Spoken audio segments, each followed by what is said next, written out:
It's not easy to change plastic, to change the kinds of fuels we use, to figure out ways to make basic needs like clean water more accessible. But we did. See, a lot of the world's problems, we've already figured out ways to solve them. The issue isn't the lack of sustainable alternatives or solutions.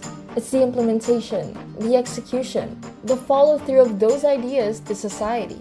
We need to fund scientists so the solutions we already have get developed to be more competitive with our current methods. We need world leaders working with scientists to make data-driven policies and so much more. But at the heart of all this, I think we need to first make critical thinkers out of as many citizens as possible, specifically through science communication. In a paper that reviewed literature relating science and the public, they said scientists are capable of inspiring critical thinking within society. Okay, I can give you an invention right now to solve a specific issue of the world, but if there's anything more frustrating this pandemic has shoved to my face every day, is that solutions exist, masks, testing kits, vaccines, you name it. But if people are not scientific in the way they make decisions, or if people don't even understand what wearing a mask means during a pandemic, it's going to be a painful cycle for all of us. What I'm saying is, we need to promote a world that runs on science and reason, not illogical things like greed, discrimination, and arrogance. With more science communicators, we promote scientific reasoning in our lives. We make it a habit to ask why, to understand processes, and in turn we make better decision makers. In other words, better voters who don't defend incompetent officials, and also better consumers.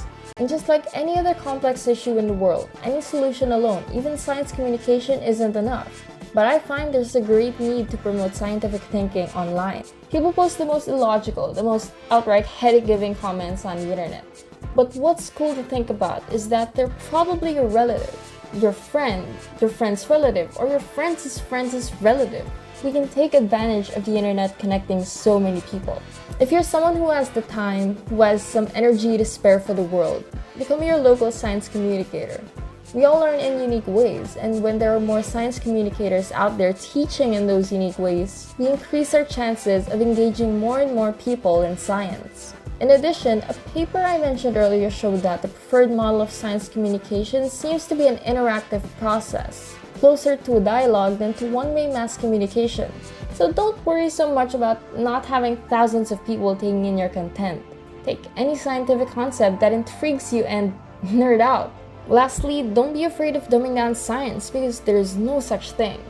Science is just a series of logical reasoning, of showing the connections between events. Your job is to promote that activity to around 5 people you know. And when there's a good number of us doing that, we all made the world a little smarter than it was yesterday.